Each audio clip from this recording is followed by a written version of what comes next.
Muy buenas tardes. Queremos darles una bienvenida al Museo Parlamentario Senador Domingo Faustino Sarmiento, para continuar disfrutando del ciclo de Arte y Ciencia organizado por las Direcciones de Cultura del Congreso de la Nación. El ciclo de Arte y Ciencia intenta acercarnos de una manera sencilla a estas dos creaciones humanas, de la mano de Alberto Rojo, licenciado y doctor en Física por el Instituto Balseiro de la Universidad de Cuyo, profesor en el Departamento de Física de la Universidad de Auckland, destacado músico de folclore y escritor. La propuesta de hoy lleva por título Física y Pintura. El arte y la ciencia, que aparecen como antagónicas, pueden en verdad complementarse en la búsqueda de la verdad. En palabras de Alberto Rojo, nuestro artista de hoy, la misma imaginación que crea el arte es la que crea la ciencia. En el arte y la ciencia, uno de los puntos comunes es la intención de acercarse a los grandes misterios. Queremos agradecer especialmente al director del museo, que es el anfitrión del día de hoy, a Raúl Fernández, y les queremos comentar que la señora directora general de Cultura del Senado, Liliana Varela, y la directora de Cultura de la Cámara de Diputados, Andrea Barbieri, en estos momentos están recibiendo un premio para el stand del Congreso en la Feria del Libro, motivo por el cual, muy bien, no contamos con ellas. Alberto Rojo hoy nos propone, en sus palabras, un paseo musicalizado por la relación histórica entre la pintura y la física. La historia de la pintura, nos dice, tiene muchos puntos de convergencia con la ciencia. Galileo descifra que la luna tiene cráteres usando sus conceptos de perspectiva y de pintura. El desarrollo geométrico de la perspectiva está detrás del método de cúmulos móviles para determinar distancias a galaxias lejanas. Por otro lado, veremos pinturas como la Venus de Velázquez o los arcoíris de Seurat, en los que, a modo de recurso compositivo, los artistas visuales violan reglas de la óptica, y otras en las que la ciencia sirve de inspiración, como en el caso del Cristo crucificado de Dalí o la Noche estrellada de Van Gogh. Este paseo estará acompañado por composiciones inspiradas en pintores y algunas de sus obras. Para que tengan una idea del currículum de nuestro invitado de hoy, vamos a decir muy pocas cosas, pero ustedes escuchen. Además de sus estudios en ciencias, estudió música en el Conservatorio Provincial de Tucumán y en el Berklee College of Music de Boston. Ha estrenado obras en el Teatro Colón. Ha compuesto temas con Pedro Aznar o Víctor Heredia. Ha cantado con Mercedes Sosa. Ha hecho aportes a la física a nivel mundial, como su teoría del arrastre no disipativo de corrientes y la primera teoría sobre compresión cuántica en los sólidos. Además, hace divulgación científica, ha publicado varios discos como solista y varios libros. Ha encontrado vínculos entre Borges y la física cuántica y, como luthier, ha diseñado él una guitarra dodecafónica. Hoy, además de contar con Alberto Rojo en voz y guitarra, vamos a escuchar a Norberto Córdoba en bajo acústico y a Horacio Cacoliris en percusión y accesorios. Señoras y señores, el trío de Alberto Rojo.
Vieron que a veces cuando ven una foto, hay gente que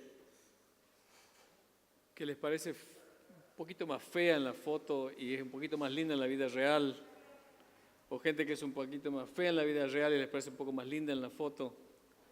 Ese hecho, la fotogenia, el hecho de que exista la fotogenia, de que exista gente que da bien en cámara o gente que da mal en cámara, que es muy frecuente muy conocido para los fotógrafos y para los directores de cine, es un poco un enigma, ¿no? Porque ¿por qué alguien puede parecer distinto visto por una foto y visto por el ojo, ¿no?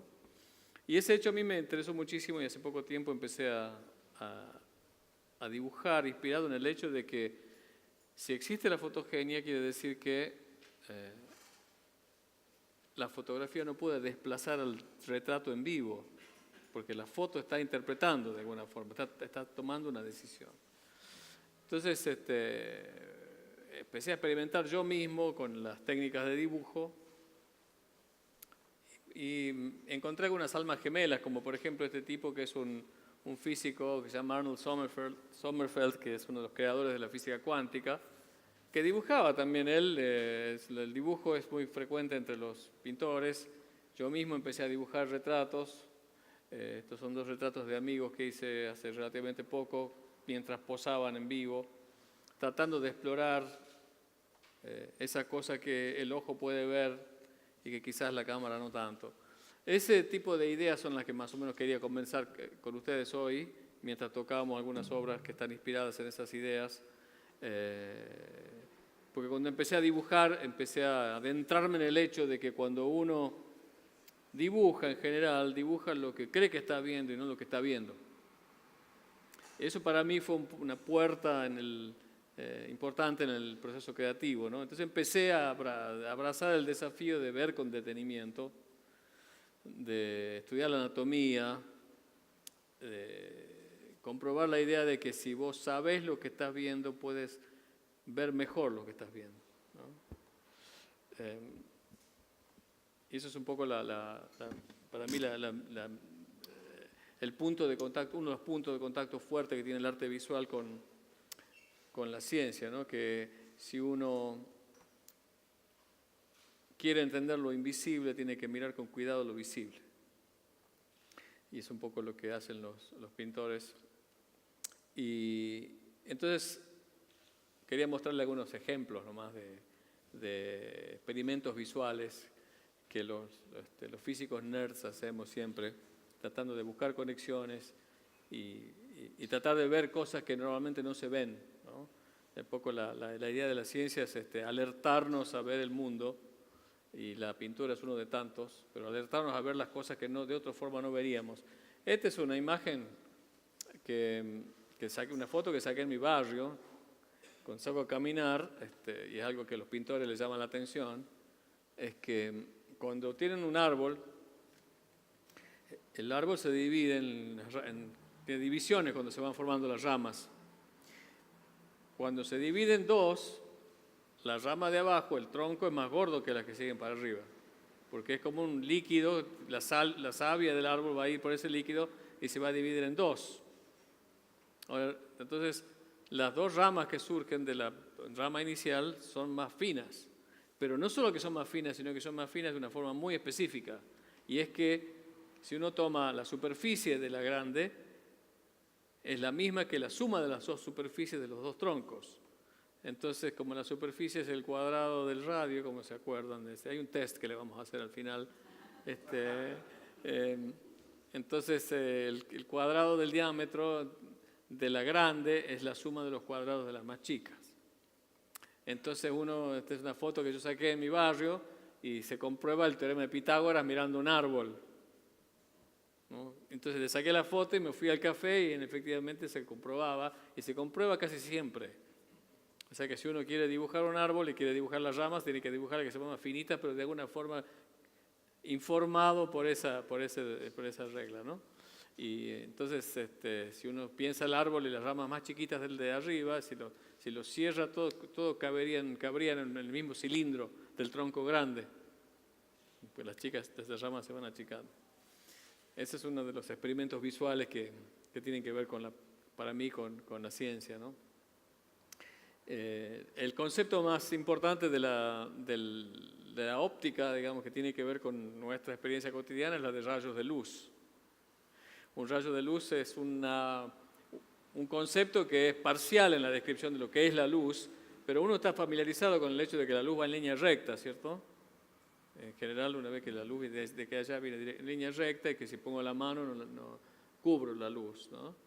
Entonces, si uno piensa en un punto que es la fuente de luz, hay una especie de puercoespín de rayos que salen en todas las direcciones y que son obstruidos por una cara, en este caso en el dibujo, y del otro lado se forma una sombra, ¿no? Entonces la sombra es donde aquella región del espacio por donde no pasó ningún rayo de luz. Si fuese la fuente de luz un punto, la sombra pasaría de la luz perfecta, de la parte perfectamente iluminada a la sombra, ¿no?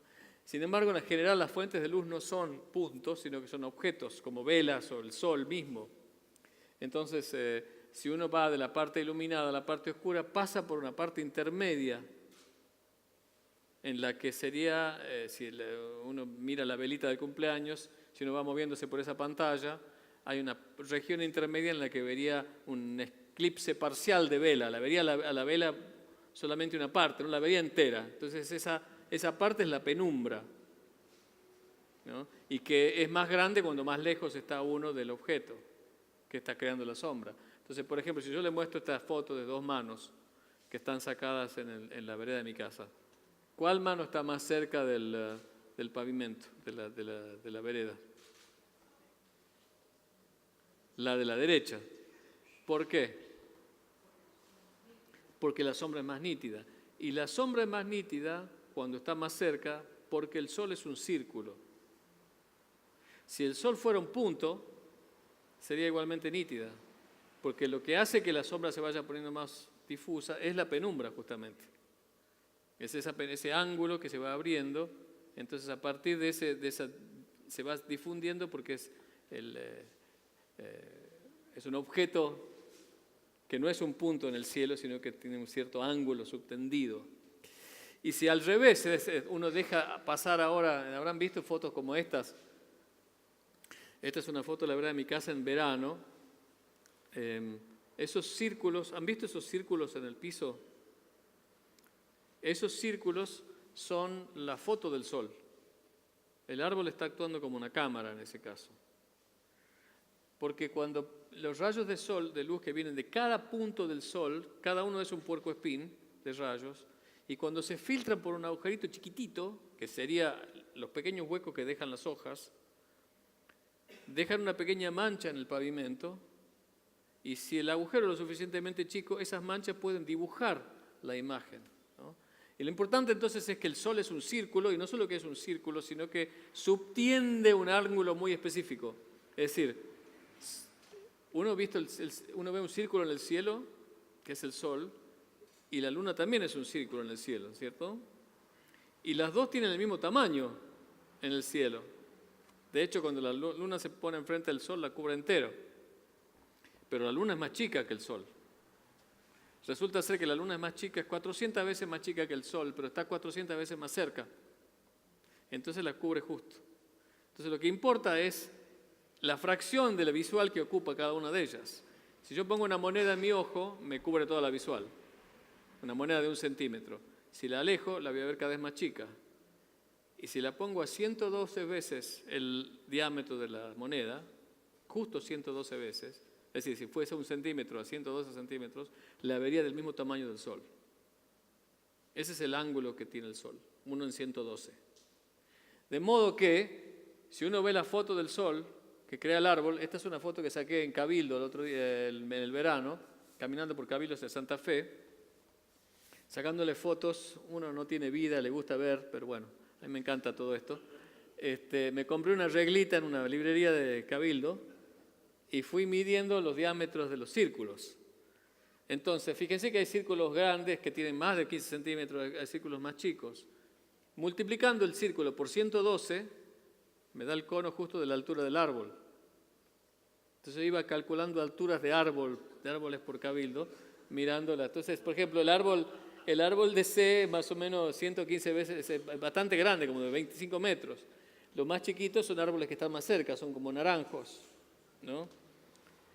Y hay muchas cosas. Entonces, si el Sol fuese un cuadrado, uno vería un cuadrado ahí. Y esta es una foto que sacamos en el último eclipse en Michigan, y después pregunté a todos mis amigos que me digan, que me manden fotos de Argentina en el eclipse del Sol. O sea, cuando el Sol está parcialmente cubierto y no es un círculo, lo que se ven a través de los árboles son medialunas. O sea, uno está sacándole una foto al Sol con medialunas. ¿Perdón? El árbol está haciendo de cámara. ¿No? Entonces, este es un caso hermoso del árbol en una de sus múltiples funciones. Las historias de los árboles son maravillosas desde el punto de vista de la física. Hay una en particular que a mí siempre me llamó la atención, que la cuenta Richard Feynman, pero que la toma de un experimento, el primer experimento controlado de la botánica, de mediados de 1600. Un tal Helmut, que era un botánico, hizo un experimento precioso, que es, agarró una maceta llena de tierra y le puso un retoño de sauce, que pesaba gramos. Y durante 5 años, lo único que hizo es agregarle agua y sol, que le llegaba el sol. Al cabo de 5 años, el sauce pesaba 70 kilos. Y la maceta pesaba lo mismo. Y el tipo se pregunta, ¿de dónde salió el árbol? Es el primer experimento hoy se conoce como la conservación de la masa. ¿De dónde salió esa masa de árbol? Y uno podría preguntarse en los árboles que hay en la ciudad. El gomero de la Recoleta pesa 50 toneladas. ¿De dónde salieron esas 50 toneladas? No podía haber salido de la tierra porque habría un hueco en la plaza. El árbol sale del aire. Por misterios de la fotosíntesis, el árbol toma el nitrógeno, el oxígeno, el carbono, del dióxido de carbono, el monóxido de carbono, del aire, y por esa magia de la fotosíntesis con la luz, arma su propia materia orgánica y hace esto. Esto es aire comprimido. Y Feynman lo dice hermoso porque, bueno, el árbol está hecho de aire y cuando se quema vuelve al aire. Y en el fuego se va liberada la energía del sol que fue usada para hacer todas esas moléculas orgánicas del aire. Y en las cenizas queda eso poquito que no vino de la tierra, que es apenas una fracción ínfima de la materia del árbol. Entonces, con esa idea le convencí a Luis Pesetti de hacer una canción, porque amerita una canción, esa idea del árbol, y hicimos esta canción inspirada en esa idea que se llama Árbol Cuenta.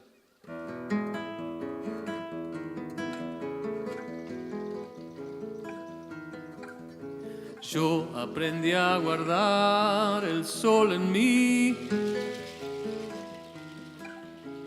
Soy aire que ha viajado, un grano de sal robado.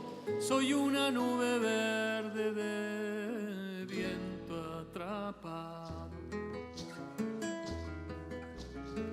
Cuando el aire entre mis ramas va,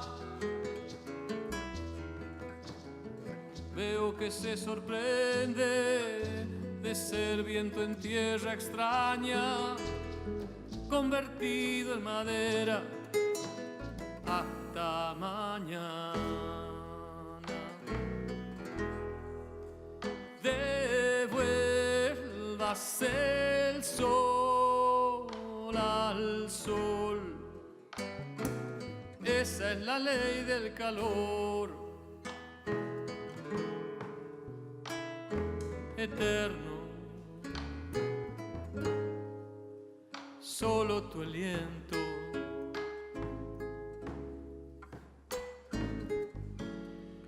Mi silbido y lo que siento. Yo aprendí a guardar el sol en mí.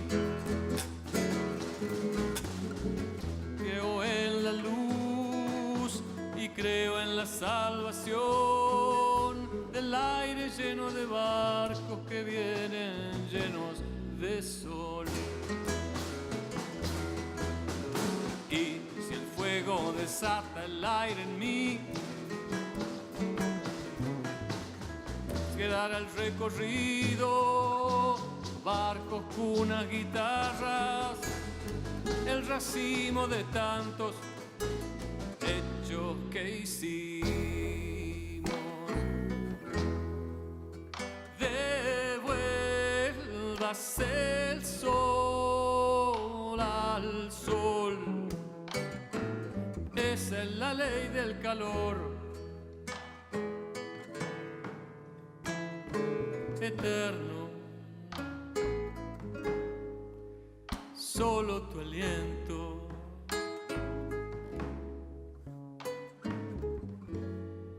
mi silbido y lo que siento.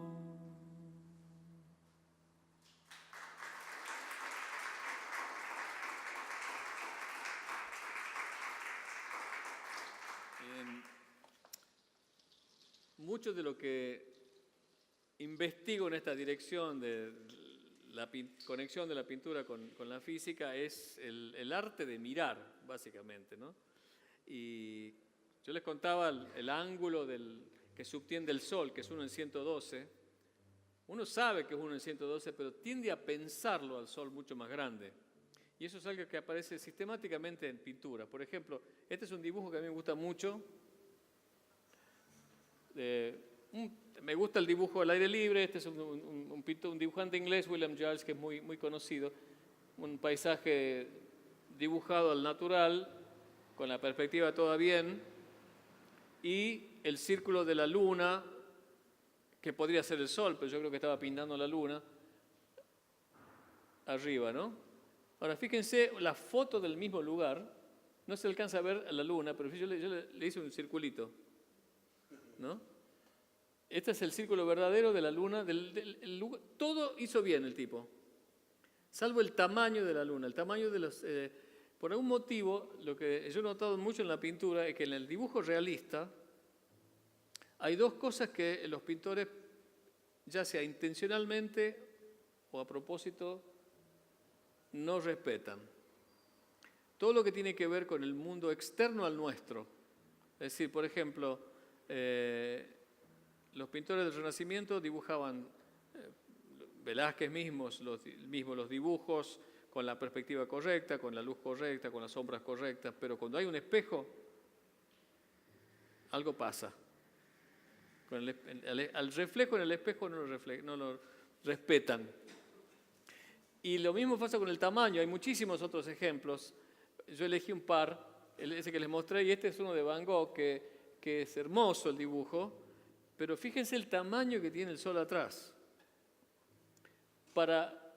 Como el sol subtiende medio grado, 1 en 112, y como está del mismo tamaño de la persona, ese dibujo tendría que haber sacado, si fuese una foto, tendría que haber sido sacado a una distancia 112 veces la altura de la persona, o sea, 200 metros más o menos. ¿No? Y si vos estás dibujando, a 200 metros no lo ve al tipo. ¿No? Pero es un efecto hermoso. Es interesante estar alerta a ese tipo de cosas.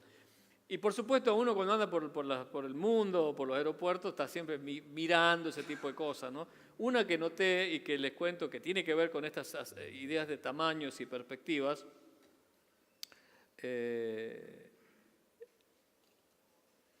es una que yo usé para calcular el diámetro de la Tierra, ¿no? Porque la Tierra es redonda. No sé si... Hay versiones en otra dirección, pero inspirado en estas ideas de ver y de ver de distintas formas, quería mostrarles una canción que no es directamente alusiva a lo visual, pero sí a la naturaleza, y un poco un desafío compositivo que tiene que ver con la aproximación racional a la ciencia. A mí me gustan mucho los haikus.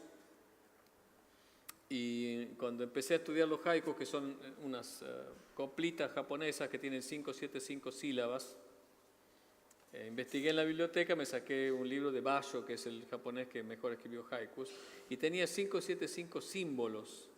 Y me pareció muy interesante en lo visual. Entonces dijo, ¿por qué no hacer lo mismo en castellano y hacer haikus con solamente monosílabos? Entonces hice un haiku que se llama ni sí ni no.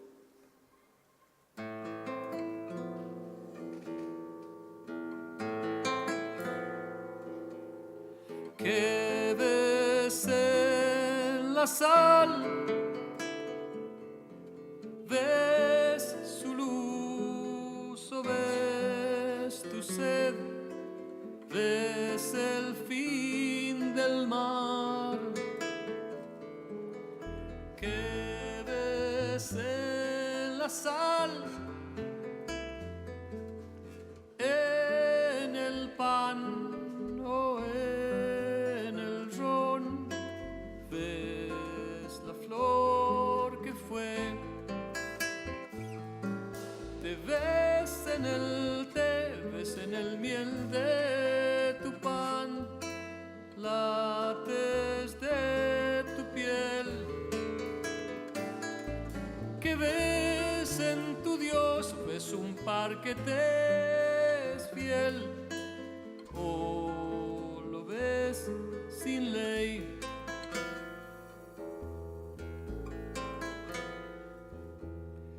Tus pies y tu paz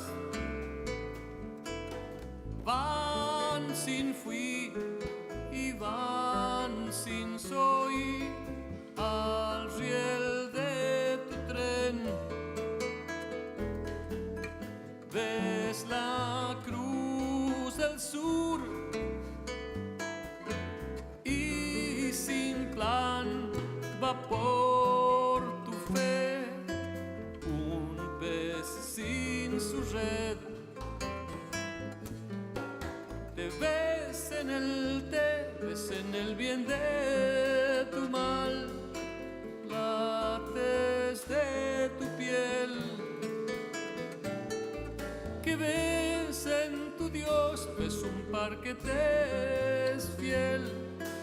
¿O lo ves sin ley?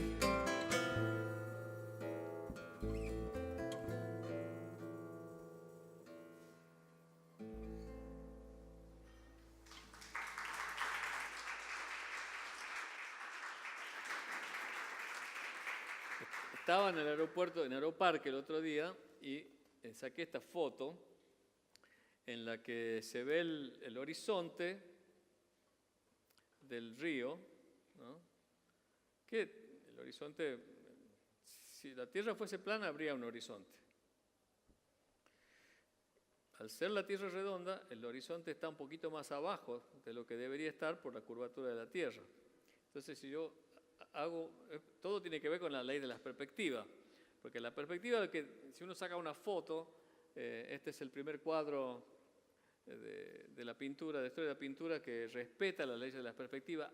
Antes de Piero della Francesca, en 1400 hasta mediados de 1500, no había un interés por representar la naturaleza con sus proporciones adecuadas, porque la pintura no estaba representando el mundo terreno, sino más bien el mundo religioso, donde las proporciones y los tamaños, no es que no sabían la perspectiva, o que no sabían, sino que no había una intención de realismo. Piero della Francesca es el primero en respetar esas leyes, y uno ve a un Cristo que está más chiquito que el resto de la gente por primera vez, y unas paralelas. Uno sabe que las líneas esas que están en el techo son paralelas, pero aparecen inclinadas, ¿no? Como vemos en nuestra experiencia cotidiana. Y no solo eso, sino que si uno toma un punto fijo, esas líneas paralelas que están inclinadas en la representación convergen en un punto, que es el punto de fuga.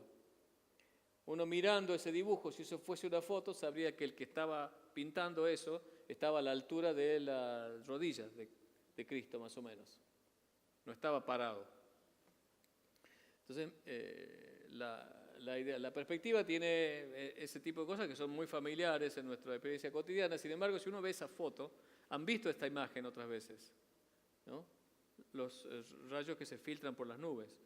Uno los ve inclinados, de la misma forma que ve inclinadas las paredes del cuadro de de Piero Francesca. Sin embargo, estos son paralelos, son rayos paralelos. Si uno tomara la sombra en un lugar y la sombra en el otro lugar y mira la dirección y se apunta en la misma dirección. Hay un experimento que yo le hago a mis estudiantes con esto, que yo se los recomiendo si no me creen. Agarren una hoja, de las hojas que tienen rayas, ¿no? Para hacer los renglones. Y esos renglones son paralelos. Ahora hacen un cilindro con esa hoja y las líneas siguen siendo paralelas porque están paralelas al eje del cilindro, ¿no? Ahora uno lo mira a ese cilindro desde el de adentro y ve que la parte de atrás la ve más chiquita porque está más lejos y la parte de adelante la ve más grande. Y esas líneas paralelas las ves radiales, cuando en realidad son paralelas. Y eso es lo que estamos viendo ahí, una ilusión de paralelismo, digamos, como si fuese un puercoespín que sale, pero en realidad son paralelas. Entonces, mirando la foto del que saqué en Aeroparque, es una manera de calcular el radio de la Tierra. Con una foto en Aeroparque se puede calcular el radio de la Tierra. Lo cuento rápido, pero simplemente porque me divirtió tanto que estuve todo el viaje en avión haciendo esta cuenta. Y de paso demostramos que la Tierra es redonda, ¿no? Entonces, si uno está a cierta altura de la Tierra y mira hacia el horizonte está en la... uno cree que la Tierra es plana porque uno no puede apreciar la curvatura de la Tierra cuando las distancias son chicas. Entonces, uno ve la tangente, que es como el plano que hace zoom sobre la Tierra y no aprecia la curvatura. Y esa tangente apunta hacia el horizonte. Y en esa dirección estaría el punto de fuga de líneas paralelas. Lo estoy diciendo rápido, después lo revisamos a la hora del examen. En cambio, entonces, el punto crucial es que el punto de fuga de las líneas paralelas sería la dirección del horizonte si la Tierra fuese plana.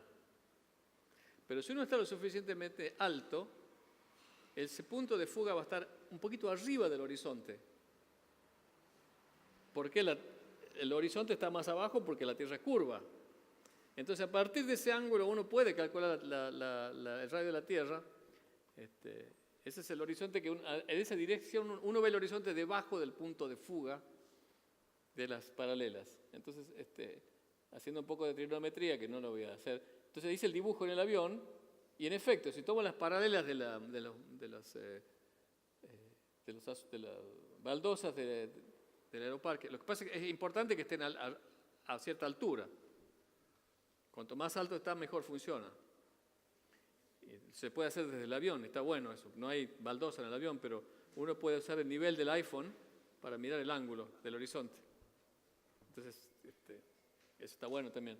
Entonces, si uno se fija, amplía la foto y el punto de fuga está un poquitito arriba del horizonte.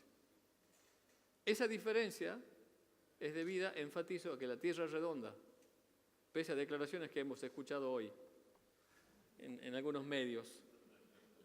Y entonces después hay que calcular el ángulo y esa se pone más sutil. Pero el ángulo me ayudó el semáforo que estaba ahí, porque yo sabía que más o menos el diámetro del semáforo, de la luz del semáforo y la distancia a la que está. Entonces puedo saber el ángulo que hay, puedo calcular el asunto es calcular el ángulo en que uno ve el horizonte y el punto. Entonces estimé el ángulo y con un poquito de trigonometría me salió que el radio de la Tierra es 5.000 kilómetros. Entonces, lo que quiero decir acá es que uno está usando una técnica que viene de la pintura, que es el estudio de la perspectiva, para hacer cálculos cuantitativos. Y hay muchísimas otras cosas que se hicieron con esta técnica. A mí me gustaría hablar horas sobre esto porque me encanta, pero lo único que quiero decir es que cuando uno ve estas líneas, los puntos de fuga, es la perspectiva que uno estudia en general o que ha escuchado, en el fondo es una mentira, entre comillas. En la foto que yo saqué, efectivamente las líneas rectas son rectas y hay un punto de fuga, porque la cámara tiene una lente que está orientada en una cierta dirección cuando yo saco la foto. Pero si yo estoy dibujando en vivo, que es el objeto que es lo que yo quisiera invitarlos a hacer, digamos, en el futuro, que dibujen. El ojo se está moviendo constantemente, inclusive cuando uno dibuja un retrato, uno mira y gira la cabeza y gira el ojo, inclusive la cabeza, pero a veces solamente girando el ojo ya está sacando distintas fotos. Girar el ojo es como girar la cámara del iPhone. Y al girarla, no sé si han jugado alguna vez sacando una foto de un edificio, giran la cámara y las líneas se inclinan. Y si la apuntas hacia abajo, se inclinan así. Entonces, el ojo está, en el momento que uno gira el ojo, está sacando distintas fotografías con distintos puntos de fuga. Entonces, este es un ejercicio que hice yo en mi estudio, en mi escritorio, me senté y empecé a dibujar tratando de respetar los ángulos. Y lo que uno ve realmente es algo así. Eso es lo que uno está viendo. Si uno hace una composición de los ángulos que ve cuando gira la cabeza, es una cosa curva. No es un gran dibujo, pero simplemente está para ilustrar que el punto de fuga, la idea de un lugar donde convergen las paralelas, es un concepto que vale solamente cuando uno saca una foto o si uno ve la realidad desde un agujerito fijo, que no es el caso. Uno cuando dibuja está dentro de la escena, ¿no? Entonces, otro ejemplo para... No es que tengan nada en contra de la fotografía, en presencia de directores de cine y productores de cine que están acá, al contrario, pero la experiencia de dibujar y de ver en vivo es muy distinta de la de ver una foto, ¿no? Ya que me hago propaganda y este es otro dibujo en el que lo hice antes de informarme sobre la perspectiva y estoy dibujando lo que creo que veo en ese momento. Estoy dibujando las líneas verticales como paralelas, la de la derecha paralela a la de izquierda, cuando en realidad si yo hubiese mirado con más cuidado, esas líneas no serían tan paralelas, estarían inclinadas. Si uno pretende dibujar lo que está viendo, ¿no? Y no lo que cree que está viendo. Por supuesto, la historia de la pintura no pretende replicar esas reglas, como en este caso, por ejemplo, en este cuadro de Duchamp, que es un cuadro completamente distanciado del realismo y de las leyes de la perspectiva, ¿no? Es un pintor que a mí me encanta, cuya obra está inspirada en gran medida por la física ya del siglo XX, donde hay la cuarta dimensión y demás. Vamos a tocar una obra inspirada en Duchamp, que se llama Duchamp.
Esta es una obra de Van Gogh que es muy conocida y que tiene dos elementos científicos muy, muy interesantes.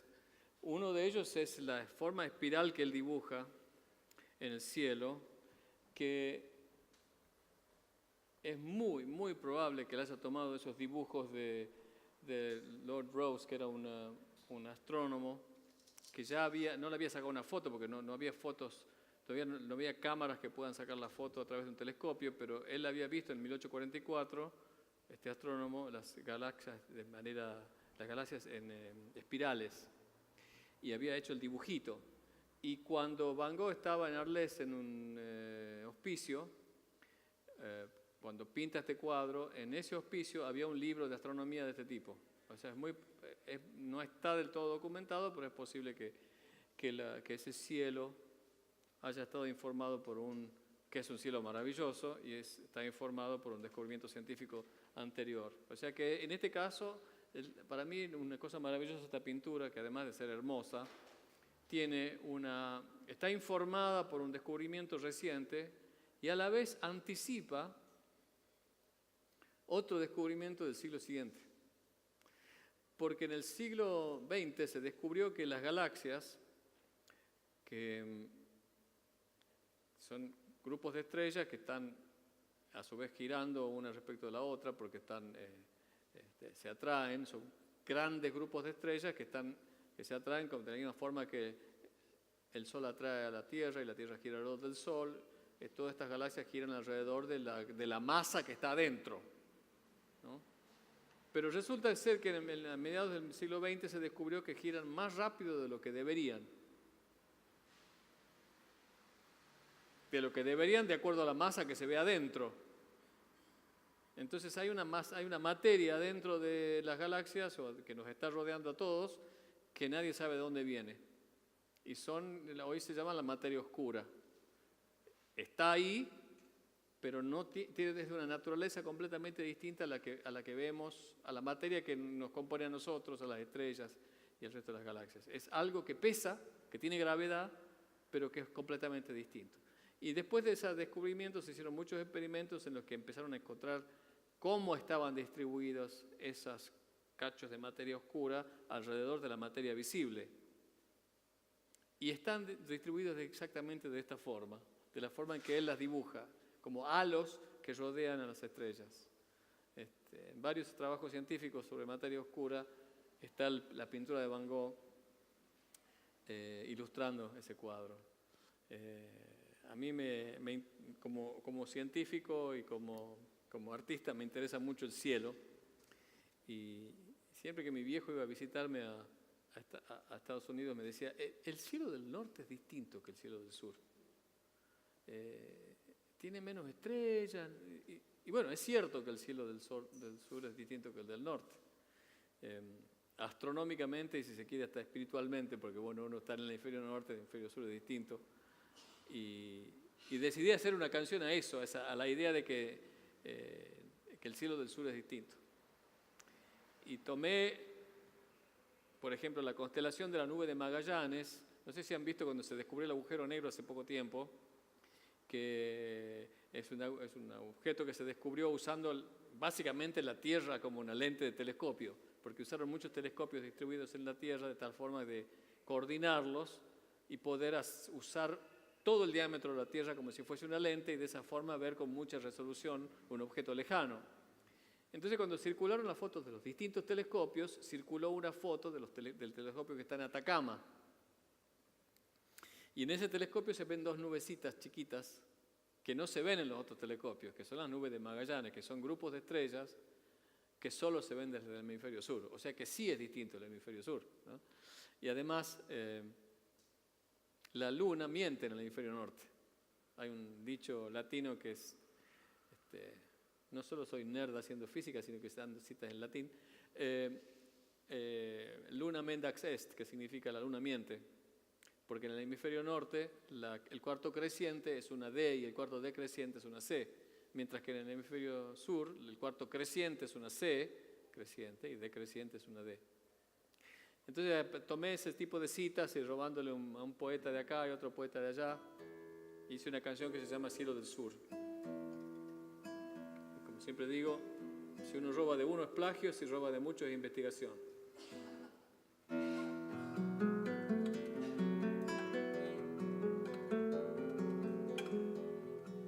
No hay como el cielo del sur, para mí siempre fue así. Sus contrapuntos de luz, su pentagrama circular y una luna que dice siempre la verdad. Yo miro el cielo del sur y trato de descifrar dónde habrán ido a parar tanto deseo pedido a tanta estrella fugaz. Y si es verdad que en el centauro hay una clave del fue y del porvenir. Cielo del sur, muéstrame cuál constelación debo seguir. Me mira el cielo del sur, el que miró a los Yaganes desde un espejo sin nombre, la nube de Magallanes. Y si es verdad que en el centauro está mi destino, mi paz y mi sufrir. Cielo del sur, muéstrame cuál constelación debo seguir.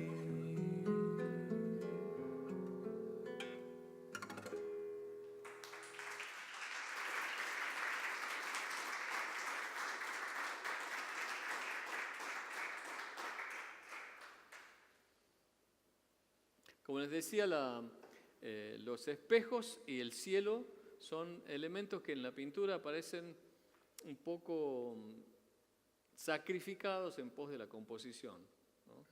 La ley fundamental de la reflexión de los rayos de luz que creaban las sombras de las que hablé al principio, cuando se reflejan siguen una ley muy específica, que uno la podía demostrar muy sencilla, pero no lo voy a hacer hoy.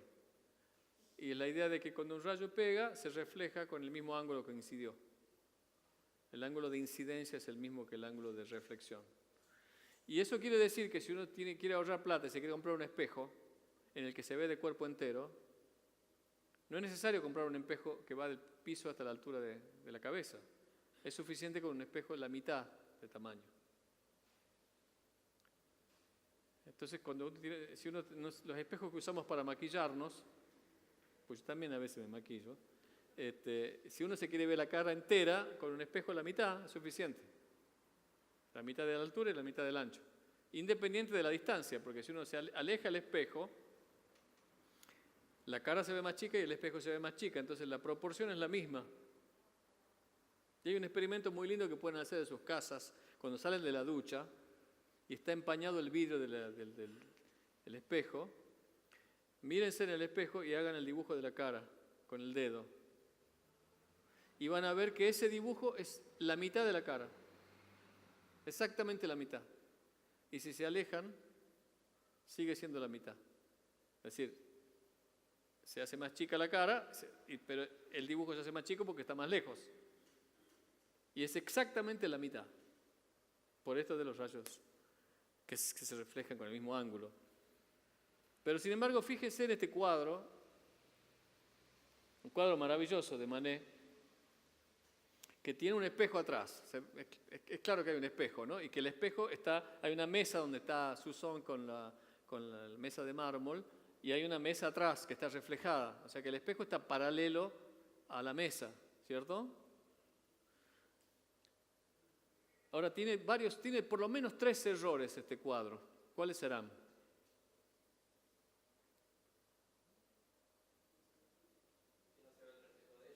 que no se ve el reflejo de ella. Eso es fundamental, porque si se ve el reflejo de ella, quiere decir que el espejo está inclinado.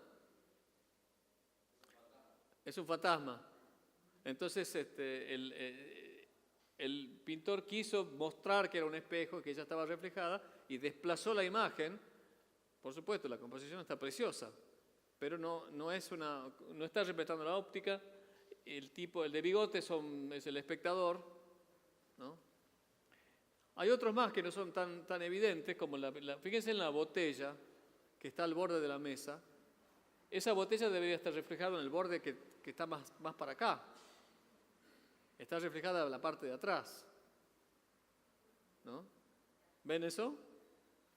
Y la otra es que la botella que está atrás es más o menos del mismo tamaño que la botella que está adelante. Ese es un efecto muy frecuente en los espejos. Todos los pintores te dibujan los objetos que están más lejanos, más chicos, porque siempre los vemos más chicos.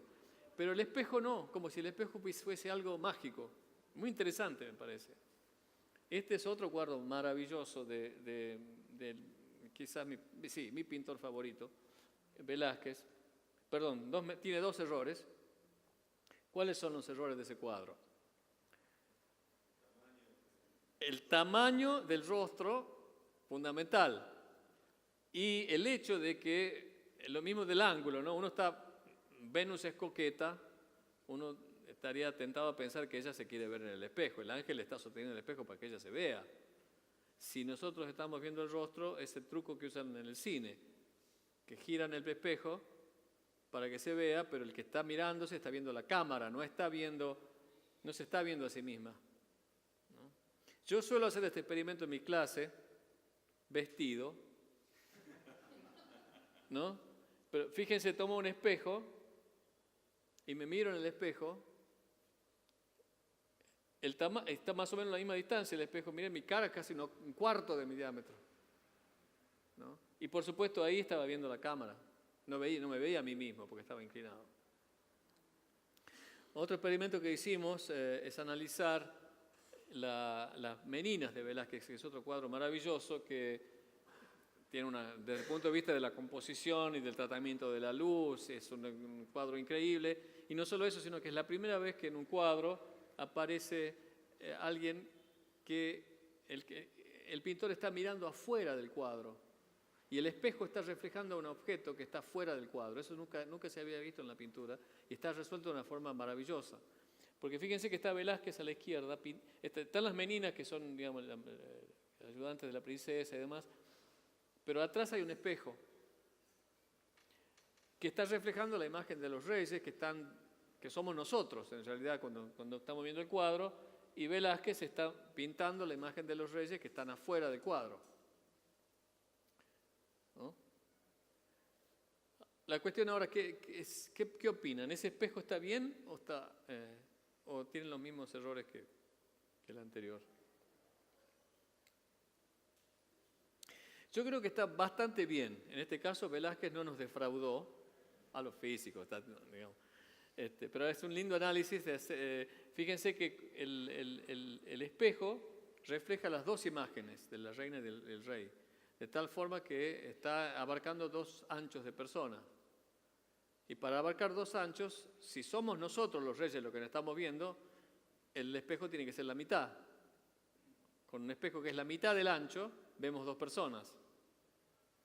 Y es coherente con la persona que está atrás subiendo la escalera, que es más o menos el ancho de un espejo común. O sea que en este caso yo creo que está bien, lo aprobamos. Estos son el tipo de invitaciones a ver. Este es otro cuadro que lo fotografié hace poquito en el Museo de Filadelfia, que está todo bien. La luz está bien, la perspectiva está bien, pero fíjense el tamaño de la cara, ¿no? Está mucho más grande porque hay algo del atractivo del espejo que está reflejando la imagen, yo creo, para el pintor, que está en otra realidad, ¿no? En la que tiene que dibujarlo más grande para componer la obra. Quiero enfatizar con esto que de ninguna forma son errores, ¿no? Son libertades compositivas, digamos, no existe el error. Y a propósito de eso, Hay una frase de una pintora que me interesa bastante, pero la frase esta me parece maravillosa, y es que en toda obra, y esto es un punto de contacto muy fuerte entre el arte y la ciencia, lo importante es sintetizar. El realismo no existe, dice Georgia. Nada es menos real que el realismo. Los detalles confunden. Es por la eliminación y por el énfasis que llegamos al significado de las cosas. Me estaba traduciéndolo hoy. Y hasta las comillas no cerré. Me van a multar por no cerrar las comillas que abrí. Usted que abrió comillas, ciérresla, señor. Y en la ciencia pasa exactamente lo mismo, porque cuando Galileo descubre la ley de la caída de los cuerpos, es una ley que para descifrar uno tiene que hacer una síntesis, una simplificación, porque si uno tira una manzana y tira una hoja de papel, la manzana cae primero al piso que la hoja de papel, porque el papel empieza a hacer cositas, ¿no? ¿Pero por qué cae primero? Bueno, porque el aire le afecta distinto a la manzana que al papel. Entonces Galileo dice, si yo elimino ese detalle del aire, vaya detalle, pero si yo soy capaz de sintetizar y olvidarme del aire, concentrarme en cómo sería la caída sin aire, encuentro una ley fundamental de la ciencia. Y entonces a mí me parece un punto importante el hecho de dibujar, cuando uno hace un modelo de matemáticas, un modelo matemático de un fenómeno físico, lo importante es ver qué es lo que uno toma de lo que quiere modelar y qué es lo que elimina. Lo que elimina es mucho más importante de lo que toma. Y en el dibujo pasa algo muy parecido. Lo que siempre uno lee en los manuales de dibujo es qué es lo que vas a poner y qué es lo que no vas a poner de lo que estás viendo, ¿no? Es un paralelismo muy interesante y muy hermoso entre las dos. Por supuesto, esto da para un curso entero, pero quería mostrar un par de obras más que ilustran esa gravitación que la ciencia tiene sobre el arte y a la vez cómo se responden una a la otra. Dalí era un tipo muy interesado en la física. De hecho, cuando él muere había en su mesa de luz un libro de Schrödinger y un libro de física cuántica.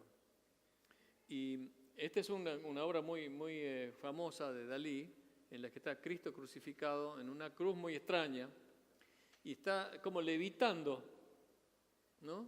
No está colgando como normalmente cuelga Cristo. Y la idea es la siguiente, es que es una alusión a una cita bíblica, creo yo, en la que se habla del amor de Cristo como que tiene longitud, ancho, alto y espesitud, como que tuviese 4 dimensiones el amor de Cristo en la Biblia. Y fíjense que si uno toma un cuadrado es un objeto de 2 dimensiones, ¿cierto? Que está en el plano y tiene 4 líneas. Si uno lo despliega ese cuadrado, quedan 4 líneas. O sea, pasa de 2 dimensiones a 1 dimensión. Esas 4 líneas se convierten. Si ahora agarro un cubo, cuyas superficies son cuadrados, y lo despliego sobre 2 dimensiones, de 3 a 2, antes era de 2 a 1, me queda una cruz como esa que está ahí, ¿no? Con los 6 caras del cubo que son cuadrados. Si uno extiende esa misma idea a 4 dimensiones, las caras de un hipercubo son cubos. Si las caras del cuadrado son líneas, las caras del cubo son planos, las caras del hipercubo son cubos. Y si uno despliega ese hipercubo en 3 dimensiones, queda esa cruz, que está hecha por los lados de ese hipercubo que son cubos. Entonces, Cristo en esta alusión está flotando en una proyección de su existencia cuatridimensional, digamos, tetradimensional en el mundo. Esa me parece que es lo que nos está invitando Dalí a hacer y justamente lo dibuja con precisión esa curva. El otro cuadro que es muy saliente de su obra es este, de los relojes flexibles, que está decididamente inspirada en la teoría de Einstein, donde el tiempo es variable. En la relatividad de Einstein, el tiempo ya no es más absoluto, sino que es una cosa maleable, en el sentido de que depende del estado de movimiento, uno ve distintos tic-tacs del reloj. El reloj corre distinto según la gravedad o según la velocidad. El tiempo ya no es más absoluto, y la alegoría de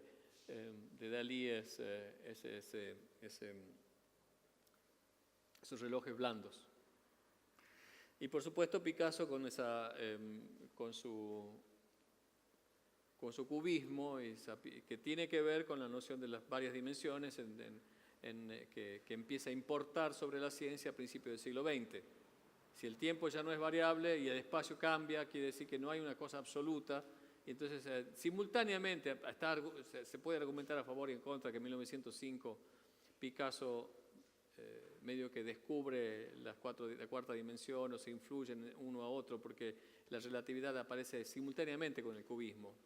De cualquier manera, son ocurrencias de la cultura que no son, que ocurren al mismo momento y porque a pesar de que puede ser porque o a pesar de que está el Einstein en Berlín haciendo su teoría de la relatividad y Picasso en París haciendo sus cuadros cubistas,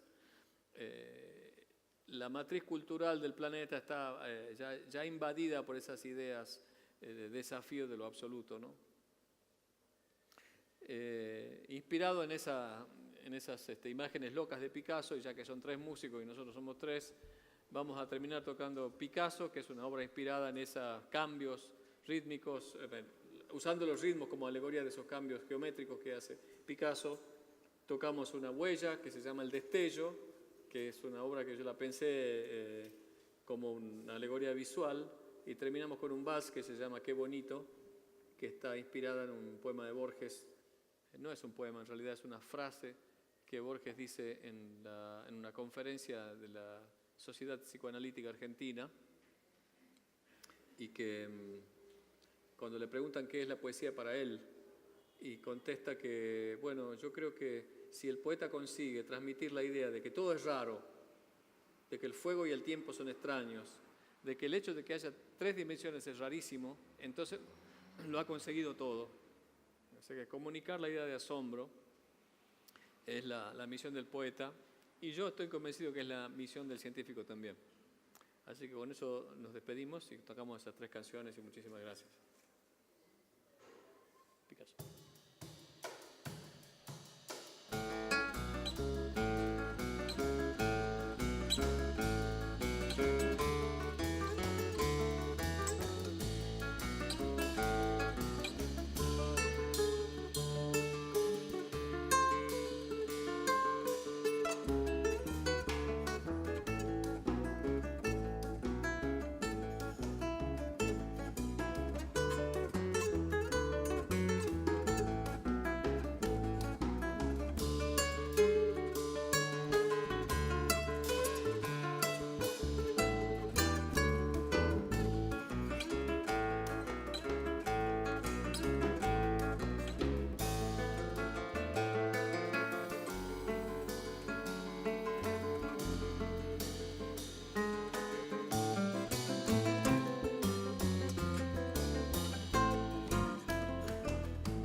Cuéntenme.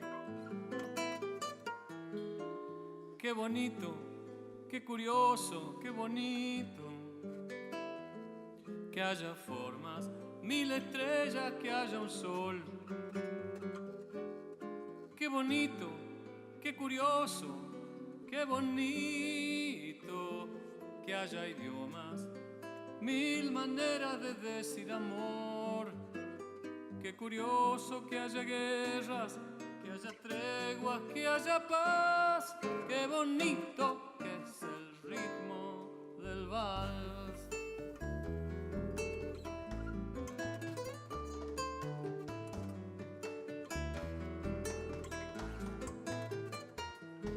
Qué bonito que es el viento en tu pelo. Qué curioso que haya 5 dedos, la palabra amigo, y que los colores sean como son. Qué bonita es la verdad en tu boca.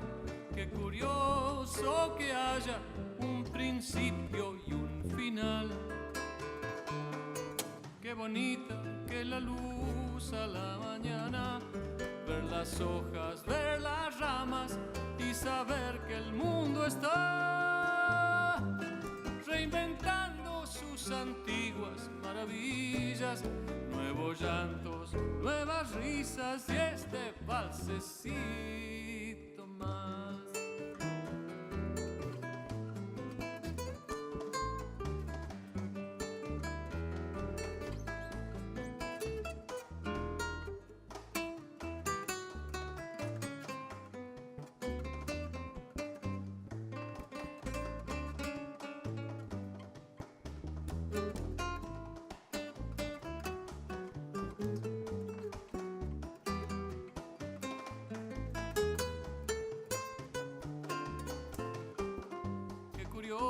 Que haya guerras, que haya treguas, que haya paz. Qué bonito que es el ritmo del vals. Qué bonito que es el viento en tu pelo. Qué curioso que haya 5 dedos, la palabra amigo, y que los colores sean como son. Qué bonita es la verdad en tu boca. Qué curioso que haya un principio y un final. Qué bonita que es la luz a la mañana, ver las hojas, ver las ramas y saber que el mundo está reinventando sus antiguas maravillas, nuevos llantos, nuevas risas y este valsecito más. Muchas gracias.